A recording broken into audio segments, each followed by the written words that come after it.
Bonjour à tous, c'est l'heure des résultats de la Game Jam. Vous avez été le gigantesque nombre de 4 à participer à ma Game Jam, super. Donc du coup, aujourd'hui on va tester tous ces jeux et voir qui est le gagnant. Et on commence directement avec le jeu de Sadicoder 72, Sorcière. Dans ce jeu, votre but va être de contrôler une baguette magique à l'aveugle pour pouvoir toucher des chaudrons. En soi, le jeu il est bien et original, sauf que ça manque de quelques petits trucs, genre par exemple des bonus, certains chaudrons qui bougent, etc. etc. Tu pourrais également améliorer les graphismes et mettre un tuto directement dans le jeu. Et en égalité avec lui, nous avons Snoopy 1, 2, 3, 4, 5, 6 avec son jeu The Zombie Maker.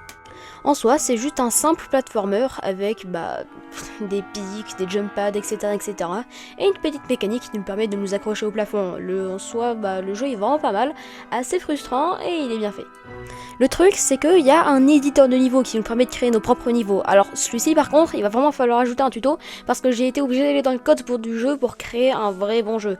Mais en tout cas, le truc est bien, voilà.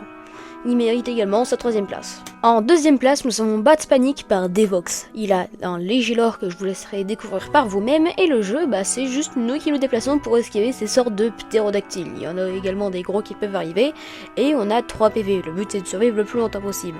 Alors par contre, il y aura quelques bugs parce qu'il y en a certains qui peuvent nous spawn dessus et nous tuer instantanément. Ça c'est vraiment con. En tout cas, le jeu est plutôt fun, le son est pas mal, donc du coup, il mérite sa 2ème place. Et enfin, à la première classe, nous avons Cave of Battle par Romix Thermo. Le jeu nous accueille avec un petit choix entre anglais et français, et ensuite il y a une petite animation du début qui va nous expliquer qu'on va devoir combattre 4 boss pour pouvoir récolter 4 cartes et se battre contre un boss ultime.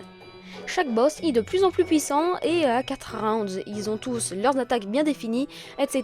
etc. Le jeu est super fun, il y a de bonnes musiques, de bonnes animations, etc.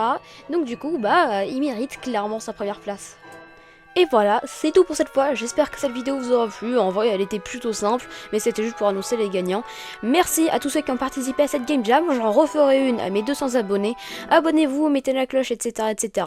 Rejoignez mon serveur Discord, parce que si vous voulez participer à des vidéos ou quoi, c'est là qu'il faut aller, et merci, à la prochaine.